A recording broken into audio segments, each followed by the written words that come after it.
आप सबको जय द्वारकाधीश और रामनवमी की बहुत बहुत शुभकामनाएं।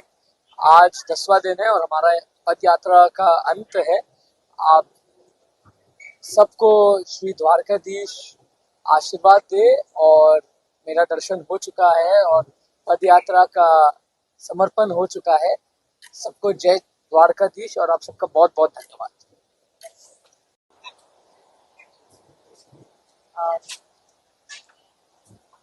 આજે મારું હૃદય એકદમ ગૌરવથી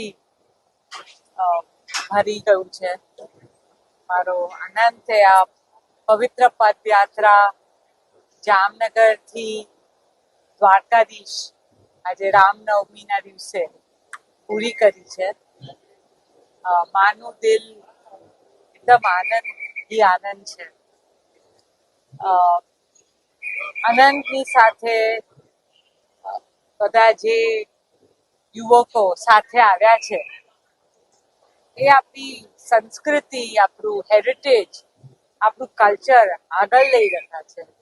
તો એને માટે મને ખૂબ જ ગર્વ થાય છે કે આ છોકરાઓ પણ આટલી નાની ઉંમરે આટલું બધું ભગવાનમાં માની અને 10 દિવસ ચાલ્યા છે.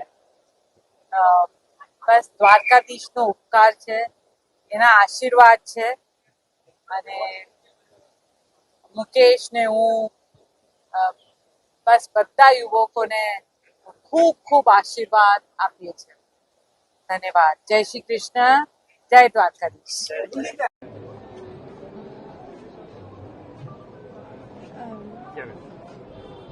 आज अनंत का 30th बर्थडे है और अनंत की इच्छा थी कि शादी के बाद वो इधर चल के आएंगे हमारे घर से, जामनगर से, और बहुत साल से ये इच्छा थी पर कोई साल नहीं हो पाया, कोई साल, और ये साल उन्होंने अपना मन लगा के ये कर दिखाया मुझे, और मुझे बहुत गर्व है इन पे कि आज हम इनका बर्थडे श्री द्वारकाधीश के साथ सेलिब्रेट कर रहे हैं. Thank you everybody. और जो भी घर से उनको ये दुआ देते रहे कि उनका पदयात्रा सफल हो, उनको भी हमारी तरफ से थैंक यू वेरी मच कि आपकी उम्मीद हमारे साथ रही. Thank you.